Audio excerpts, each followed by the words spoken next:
नमस्कार, मैं हूं प्रदीप कुमार। आप देख रहे हैं पॉलिटिकल आइडिया।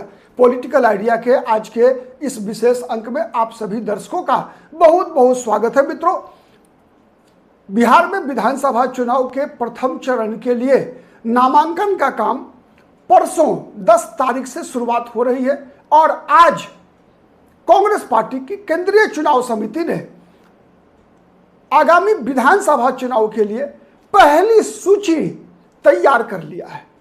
31 उम्मीदवारों के नाम कांग्रेस पार्टी के केंद्रीय चुनाव समिति ने फाइनल कर लिया है।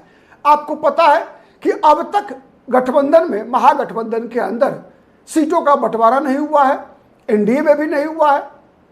कौन सी सीटें कौन सा दल लड़ेगा इसका भी फैसला नहीं हुआ है, लेकिन कुछ ऐसे मानक दोनों गठबंधन में तय किए गए हैं जिसके आधार पर हर राजनीतिक दल अपने अपने उम्मीदवारों का चयन करने की प्रक्रिया शुरू कर दी है और इस मामले में सबसे आगे कांग्रेस पार्टी है। इस चुनाव को ही अगर हम देखें 2025 बिहार विधानसभा चुनाव की तैयारी के क्रम में, तो सबसे आगे अब तक अगर कोई राजनीतिक दल दिखा है तो वो कांग्रेस पार्टी दिखी है। राहुल गांधी, आपको याद होगा, 18 जनवरी से लेकर अब तक बिहार के 8 दौरे कर चुके हैं और इन 8 दौरों में कई ऐसे कार्यक्रम किए गए जो कांग्रेस की इतिहास में मील का पत्थर साबित हुआ है। चाहे वो वोटर अधिकार यात्रा रहा हो, चाहे राहुल गांधी का आप कह सकते हैं चक्का जाम में पटना आकर आंदोलन का नेतृत्व करना रहा हो, चाहे राहुल गांधी के द्वारा एसआईआर के मुद्दे को राष्ट्रीय मुद्दा बना देना रहा हो, चाहे दलितों के विमर्श के मुद्दे पर देशव्यापी आंदोलन खड़ा करना रहा हो। इस मामले में आप कह सकते हैं कि कांग्रेस पार्टी की तैयारी सबसे पहले और सबसे मजबूत अब तक दिख रही है और इसी क्रम में कांग्रेस पार्टी ने आज केंद्रीय चुनाव समिति की बैठक हुई। इस बैठक में कांग्रेस पार्टी के सर्वोच्च नेता राहुल गांधी, आपको पता है अभी विदेश दौरे पर हैं, तो वीडियो कॉन्फ्रेंसिंग के द्वारा राहुल गांधी इस बैठक में शामिल हुए। कांग्रेस पार्टी के मल्लिकार्जुन खड़गे अस्पताल में एडमिट हैं और वहीं से वीडियो कॉन्फ्रेंसिंग के जरिए वो इस केंद्रीय चुनाव समिति की बैठक में शामिल हुए और कांग्रेस पार्टी ने 31 अपने उम्मीदवारों की पहली सूची पर मुहर लगा दिया है। घोषणा अभी नहीं होगी, घोषणा एक साथ करने की योजना है महागठबंधन का, लेकिन जो हमारे सूत्र के अनुसार जो सीटों का क्रम और जो सूची निकल कर आई है, जो उम्मीदवारों के नाम निकल कर आए हैं, वो सबसे पहले आपको मैं पॉलिटिकल आइडिया के चैनल पर आपको बताने जा रहा हूं। दिल थाम कर बैठिए, कागज कलम लेकर बैठिए और आपको इसके मामले में जहां कहीं भी कोई भी कंफ्यूजन हो, आप कमेंट बॉक्स में आकर सवाल कर सकते हैं, हम उसका जवाब निश्चित रूप से देने का प्रयास करेंगे। तो सबसे पहले दिल थामिए और बिहार में कांग्रेस पार्टी के 2025 बिहार विधानसभा चुनाव में कांग्रेस पार्टी के 2 बड़े चेहरे को दोबारा रिपीट किया जा रहा है। पहला नाम है बिहार प्रदेश अध्यक्ष राजेश राम का। राजेश राम का टिकट फिर से औरंगाबाद विधानसभा सीट से एक बार पुनः फाइनल हो चुका है। राजेश राम उसी कुटुंबा विधानसभा सीट से ही चुनाव लड़ेंगे और ऐसा कहा जाता है कि कांग्रेस बड़ा खेल करने वाली है राजेश राम के नाम पर। क्यों? इसलिए कि आपने देखा कि अब तक मुख्यमंत्री के चेहरे के नाम पर कांग्रेस ने मुहर नहीं लगाया है, तो एक बड़ा खेल संभावित है। भविष्य बताएगा, अगले वीडियो में मैं कुछ बताऊंगा इसके बारे में। लेकिन आपको बताएं कि पिछली बार कुटुंबा विधानसभा सीट से भी राजेश राम चुनाव जीते थे। इन्होंने हिंदुस्तानी अवामी मोर्चा सेकुलर जीतन राम मांझी की पार्टी के उम्मीदवार श्रवण भुइयां को 16,653 वोटों से हराया था। तो कुटुंबा से इनका टिकट फाइनल हो गया है। साथ ही टिकट फाइनल हो गया है बिहार विधानसभा में कांग्रेस पार्टी विधायक दल के नेता शकील अहमद खान का कदवा से। कटिहार जिले में कदवा विधानसभा सीट से, कटिहार लोकसभा भी है, कटिहार जिला भी है, वहां से शकील अहमद खान का टिकट पक्का हो गया है। इन्होंने पिछले बार 2020 के बिहार विधानसभा चुनाव में लोक जनशक्ति पार्टी के उम्मीदवार चंद्रभूषण ठाकुर को भारी मतों से 32,402 वोट से हराया था। इसके अलावे अगर हम बात करें तो कांग्रेस पार्टी के विधानसभा में पूर्व में विधायक दल के नेता रहे, भागलपुर विधानसभा सीट से अजीत शर्मा का भी टिकट एक बार फिर पक्का हो गया है। पिछले विधानसभा चुनाव में उन्होंने भारतीय जनता पार्टी के उम्मीदवार रोहित पांडे को 1113 वोट से चुनाव में पराजित कर दिया था। ठीक है, साथ ही कांग्रेस पार्टी के वरिष्ठ नेता विजय शंकर दुबे का महाराजगंज से टिकट पक्का हुआ है। कहा जा रहा था कि यहां से अखिलेश प्रसाद सिंह के पुत्र, जो पूर्व में कांग्रेस प्रदेश के अध्यक्ष थे, प्रदेश कांग्रेस के अध्यक्ष थे, ठीक है, उनके चुनाव लड़ने की संभावना बताई जा रही थी। लेकिन फिर से विजय शंकर दुबे को सिटिंग विधायक हैं तो उनका टिकट पक्का हो गया है। पिछले विधानसभा चुनाव में भी उन्होंने 1976 वोट से जनता दल के उम्मीदवार हेम नारायण शाह को पराजित किया था। साथ ही मुजफ्फरपुर विधानसभा सीट से पूर्व मंत्री बिहार सरकार में सुरेश शर्मा को कांग्रेस पार्टी के उम्मीदवार के रूप में हराने वाले विजेंद्र चौधरी का टिकट भी पक्का हो गया है। विजेंद्र चौधरी ने भी पिछली बार सुरेश शर्मा को 6326 वोट से हराने में कामयाबी हासिल की थी। एक साथ साथ कांग्रेस पार्टी के वरिष्ठ नेता रहे तौकीर आलम, जो कि पिछली बार चुनाव हार गए थे, प्राणपुर विधानसभा सीट कटिहार जिले में पड़ता है, वहां से तौकीर आलम जो पिछली बार बीजेपी के उम्मीदवार निशा सिंह से चुनाव हार गए थे 2972 वोट से, इनका भी टिकट जो है वो पक्का हो गया है। साथ ही राजा पाकर सुरक्षित विधानसभा सीट वैशाली जिले में आता है, यहां से कांग्रेस पार्टी की विधायिका वर्तमान सिटिंग एमएलए प्रतिमा कुमारी दास, जिन्होंने जनता दल के उम्मीदवार महेंद्र राम को पिछले चुनाव में 1796 वोट से मात्र हराने में कामयाबी हासिल की थी, तो उनका भी टिकट पक्का हो गया है। विक्रम विधानसभा सीट से कांग्रेस पार्टी के जो पिछली बार चुनाव जीते थे सिद्धार्थ सौरभ, वो भारतीय जनता पार्टी में शामिल हो गए हैं, तो उनके बदले अनिल कुमार को टिकट मिला है कांग्रेस पार्टी से। और अनिल कुमार पिछली बार निर्दलीय उम्मीदवार के रूप में चुनाव लड़े थे और सिद्धार्थ सौरभ से कांग्रेस पार्टी के उम्मीदवार सिद्धार्थ सौरभ से चुनाव हार गए थे 35,460 वोट से।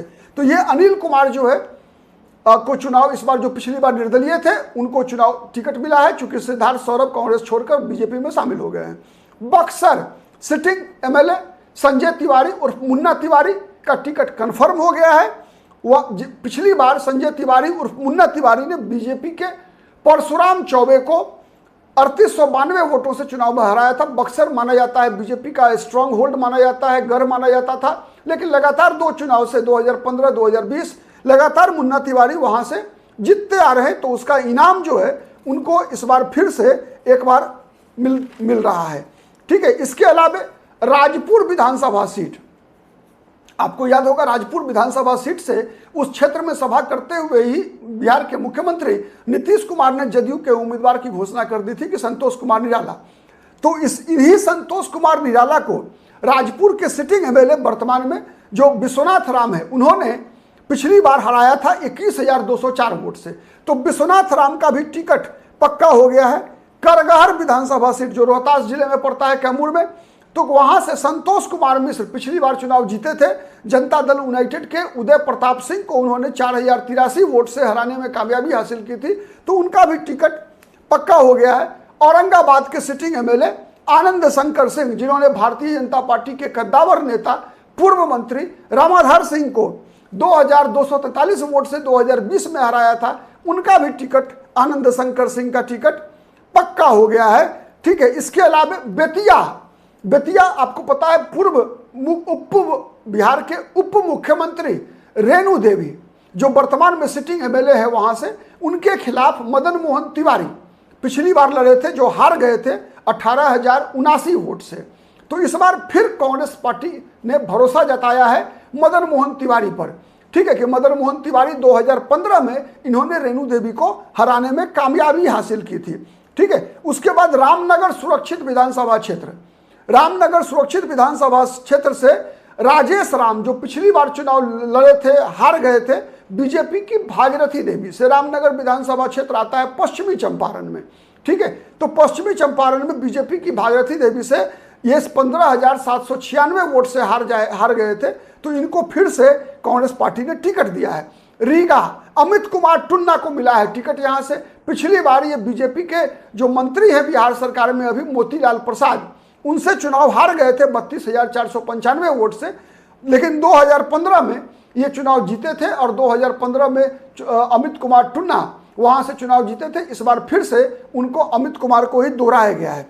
फुलपरास विधानसभा क्षेत्र, पिछली बार यहां से कांग्रेस पार्टी के टिकट पर लड़े थे कृपानाथ पाठक। इस बार कांग्रेस पार्टी ने वहां से एक नया उम्मीदवार दिया है, ज्योति झा। ज्योति झा को इस बार कांग्रेस पार्टी ने उम्मीदवार बनाया है। पिछली बार आपको पता है शीला मंडल जो बिहार में परिवहन मंत्री हैं नीतीश कुमार की सरकार में, तो शीला मंडल ने कांग्रेस पार्टी के कद्दावर नेता रहे कृपानाथ पाठक को 10,966 वोट से हराया था। तो इस बार कांग्रेस पार्टी ने वहां पर टिकट दिया है ज्योति झा को, ठीक है। और बेगूसराय विधानसभा क्षेत्र, बेगूसराय से पिछली बार उम्मीदवार थी अमिता भूषण, जो कि 2015 में चुनाव जीती थी, 2020 में हार गई थी, कुछ वोट से बीजेपी के कुंदन कुमार से हार गई थी अमिता भूषण 4,554 वोट से। इस बार अमिता भूषण के चुनाव लड़ना पक्का हो गया है, उनका टिकट पक्का हो गया है। चर्चा है कि गिरिराज सिंह बीजेपी के जो कद्दावर केंद्रीय मंत्री है बेगूसराय विधानसभा क्षेत्र से बीजेपी की टिकट पर चुनाव लड़ेंगे, देखना है क्या होता है, ठीक है। इसके अलावा राजगीर विधानसभा सुरक्षित विधानसभा सीट, वहां से कांग्रेस पार्टी ने इस बार एक नया उम्मीदवार, पूर्व में छात्र नेता रहे अमर पासवान को चुनाव लड़ाने का फैसला किया है। पिछली बार वहां से जनता दल यूनाइटेड के टिकट पर कौशल किशोर ने कांग्रेस के उम्मीदवार रवि ज्योति को चुनाव में पराजित किया था 16,048 वोट से। कांग्रेस पार्टी ने इस बार उम्मीदवार बदला है, वहां से अमर पासवान पूर्व में छात्र नेता रहे, ये इनका चुनाव लड़ना पक्का है।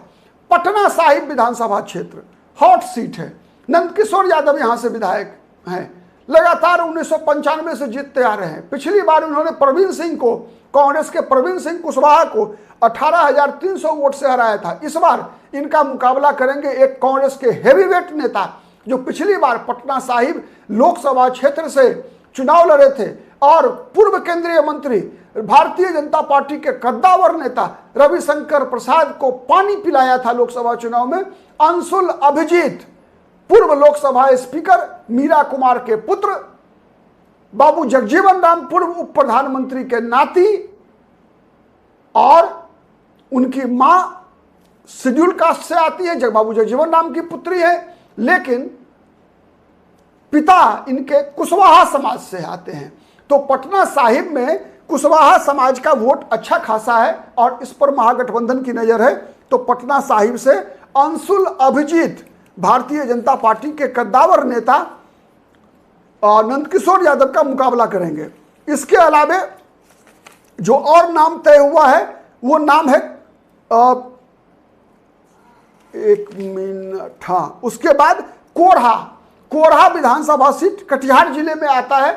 यहां से पूनम कुमारी को टिकट दोबारा तीसरी बार मिल रहा है। पूनम कुमारी पिछली बार चुनाव हार गई थी भारतीय जनता पार्टी की उम्मीदवार कविता पासवान से 28,943 वोट से, लेकिन 2015 में यही पूनम कुमारी जीती थी।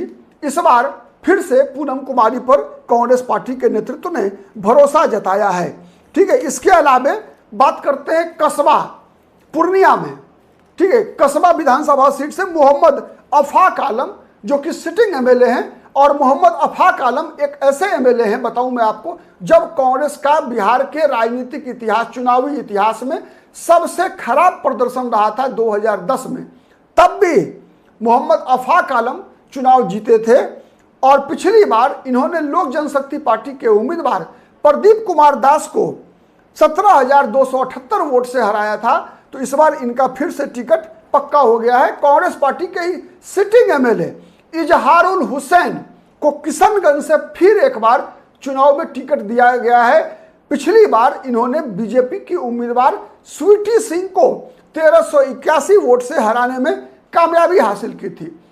फारबिसगंज अररिया जिला में, फारबिसगंज विधानसभा सीट से पिछली बार जाकिर हुसैन उम्मीदवार थे, इस बार भी जाकिर हुसैन खान पर कांग्रेस पार्टी ने भरोसा जताया है। पिछली बार चुनाव में ये विद्यासागर केसरी जो भारतीय जनता पार्टी के विधायक हैं, उनसे चुनाव हार गए थे 19,702 वोट से। तो एक बार फिर से इन्हीं पर कांग्रेस पार्टी ने भरोसा जताया है। अररिया विधानसभा सीट, अबीदुर रहमान, पिछली बार इन्होंने जदयू के उम्मीदवार सगुफ्ता अजीम को हराया था भारी मतों से, 47,936 वोट से हराने में कामयाबी हासिल की थी। तो इसीलिए इनको फिर इसका इनाम मिलता हुआ मिला है और ये कांग्रेस पार्टी के उम्मीदवार होंगे, चुनाव लड़ेंगे। उसके बाद कांग्रेस पार्टी के एक और कद्दावर नेता शकील अहमद, जो पूर्व में केंद्रीय मंत्री रहे हैं, कांग्रेस पार्टी के बिहार प्रदेश में अध्यक्ष भी रहे हैं। तो शकील अहमद मधुबनी के पूर्व सांसद रहे हैं। ये इस बार बिस्फी विधानसभा सीट से, बिस्फी मधुबनी जिले के बिस्फी विधानसभा सीट से चुनाव लड़ेंगे। अभी वर्तमान में वहां बीजेपी के हरिभूषण ठाकुर बचौल विधायक हैं। पिछली बार हरिभूषण ठाकुर बचौल ने आरजेडी के उम्मीदवार फैयाज अहमद को 10,241 वोटों से चुनाव में हराया था। तो उनको, शकील अहमद को इस बार फिर से चुनाव लड़ाया जा रहा है। उसके बाद बेनीपट्टी, मधुबनी जिले का एक प्रमुख विधानसभा क्षेत्र है। पिछली बार 2020 के विधानसभा चुनाव में कांग्रेस की उम्मीदवार भावना झा चुनाव हार गई थी। 2015 में जीती थी। विनोद नारायण झा जो पूर्व में बिहार सरकार में मंत्री रहे भारतीय जनता पार्टी के, उनसे हारी थी 2020 में और उन्हीं को 2015 में हराया था भावना झा ने। ठीक है, पिछली बार जो इनकी हार हुई थी, ज्यादा मत था, 32,652 वोट से हारी थी। तो भावना झा पर फिर से एक बार कांग्रेस पार्टी ने भरोसा जताया है और भावना झा, उम्मीद ऐसा है कि बीजेपी विनोद नारायण झा का टिकट काटेगी और विनोद नारायण झा के बदले सुप्रसिद्ध लोक गायिका मैथिली ठाकुर के बेनीपट्टी विधानसभा सीट से चुनाव लड़ने की संभावना है और मैथिली ठाकुर का मुकाबला भावना झा से होगा। भावना झा की पिता पूर्व में कांग्रेस पार्टी के कई बार विधायक रहे, पूर्व में मंत्री रहे हैं बिहार सरकार में और उन्हीं की पुत्री है। एक बार ये खुद 15 में चुनाव जीत चुकी है। तो भावना झा लड़ेंगी बेनीपट्टी विधानसभा सीट से। अब एक और विधानसभा सीट बछवाड़ा, बछवाड़ा पर कांग्रेस पार्टी ने एक तरफा फैसला लिया है और बछवाड़ा विधानसभा सीट पर अभी भी जीत बरकरार है। सीपीआई उस पर जबरदस्त दावा कर रही है। आरजेडी भी सीपीआई के फेवर में है, लेकिन कांग्रेस पार्टी ने अपना उम्मीदवार तय कर लिया है। गरीब दास जो पिछली बार निर्दलीय उम्मीदवार के रूप में 39,878 वोट लेकर आए थे, कांग्रेस पार्टी के बड़े नेता के पुत्र रहे हैं। तो गरीब दास को इस बार कांग्रेस पार्टी ने बछवाड़ा से चुनाव लड़ाने का फैसला किया है। पिछले बार वहां से बीजेपी के सुरेंद्र मेहता चुनाव जीते थे, जो अभी वर्तमान में बिहार सरकार में मंत्री हैं। उन्होंने सीपीआई के उम्मीदवार अवधेश राय को मात्र 484 वोट से हराने में कामयाबी हासिल की थी। इसलिए सीपीआई का दावा है, लेकिन कांग्रेस पार्टी ने एक तरफा वहां घोषणा कर दिया है चुनाव लड़ने का। इसके बाद एक और विधानसभा सीट जहां पर कि कांग्रेस पार्टी के कद्दावर नेता, विधान परिषद में कांग्रेस पार्टी विधायक दल के नेता, पूर्व में बिहार प्रदेश कांग्रेस के अध्यक्ष मदन मोहन झा के पुत्र चुनाव लड़ेंगे। माधव झा बेनीपुर विधानसभा क्षेत्र से, बेनीपुर विधानसभा क्षेत्र में पिछली बार जनता दल यूनाइटेड के टिकट पर विनय कुमार चौधरी ने कांग्रेस के उम्मीदवार मिथिलेश चौधरी को चुनाव में पराजित किया था और लगभग 6590 वोट से। और ये मिथिलेश चौधरी दरभंगा के पूर्व सांसद रहे कीर्ति आजाद के संबंधी हैं। चूंकि कीर्ति आजाद अब कांग्रेस से बाहर हैं, टीएमसी में हैं, मिथिलेश चौधरी की राजनीति भी अब लगभग खत्म है, तो वहां से मदन मोहन झा के पुत्र माधव झा को कांग्रेस पार्टी ने फैसला किया है टिकट देना। अब एक और विधानसभा सीट है हायाघाट, वहां से भी पिछली बार एक हेवीवेट चुनाव लड़े थे, जीते, हार गए थे। आरजेडी के टिकट पर भोला यादव, जो कि लालू प्रसाद यादव के सर्वाधिक नजदीकी अगर कोई व्यक्ति है उनके जीवन में, तो शायद मुझे लगता है भोला यादव, पिछली बार हायाघाट विधानसभा सीट से चुनाव लड़े थे। बीजेपी के उम्मीदवार रामचंद्र प्रसाद शाह से चुनाव हार गए थे 10,252 वोट से। इस सीट पर कांग्रेस पार्टी ने इस बार अपना उम्मीदवार तय कर लिया है डॉक्टर अब्दुल सलाम उर्फ मुन्ना खान को। तो अब्दुल सलाम उर्फ मुन्ना खान कांग्रेस पार्टी की टिकट पर हायाघाट से चुनाव लड़ेंगे। एक और विधानसभा सीट है छातापुर सुपौल, वहां से वर्तमान में बीजेपी के उम्मीदवार के रूप में नीरज सिंह बबलू जो बिहार सरकार में मंत्री हैं, अभी वर्तमान में सिटिंग एमएलए हैं, उन्होंने पिछले चुनाव में आरजेडी के उम्मीदवार विपिन कुमार सिंह को 20,635 वोट से हराया था। इस बार कांग्रेस पार्टी के उम्मीदवार के रूप में वहां से बैद्यनाथ मेहता चुनाव लड़ेंगे। बैद्यनाथ मेहता अधिकारी रहे हैं, आईआरएस अधिकारी रहे हैं, तो उनके चुनाव लड़ना फाइनल है। उसके अलावा खगड़िया विधानसभा सीट, यहां से कांग्रेस पार्टी ने छत्रपति यादव को एक बार फिर से टिकट दिया है। पिछली बार इन्होंने जो खगड़िया के बाहुबली ने रहे हैं रणवीर यादव की पत्नी पूनम यादव को 3,000 वोट से हराने में सफलता पाई थी। पूनम यादव जदयू के उम्मीदवार के रूप में चुनाव लड़ रही थी, तो उनको हराने वाले छत्रपति यादव पर फिर से कांग्रेस पार्टी ने भरोसा जताया है। तो इस प्रकार से ये 31 विधानसभा क्षेत्र जिसके लिए कांग्रेस पार्टी ने अपने उम्मीदवार तय कर लिए हैं। ठीक है, फिर अगली सूची उम्मीद है कि कल फिर केंद्रीय चुनाव समिति की बैठक होगी, उसमें शेष नामों पर कांग्रेस पार्टी विचार करेगी। ये वो सीटें हैं जहां पर कि कांग्रेस पार्टी का लगभग फैसला हो चुका है, विवादित नहीं है। इन सब सीटों पर महागठबंधन की तरफ से आंतरिक जो बातचीत होती है उसमें लगभग सहमति बन चुकी है, इसीलिए कांग्रेस पार्टी ने इन नामों पर मुहर लगा दिया है। शेष जो बचे हुए नाम है उस पर फिर कांग्रेस पार्टी की केंद्रीय चुनाव समिति की 10 तारीख को बैठक होगी, उसमें विचार किया जाएगा। आज के लिए इतना ही, बहुत बहुत धन्यवाद।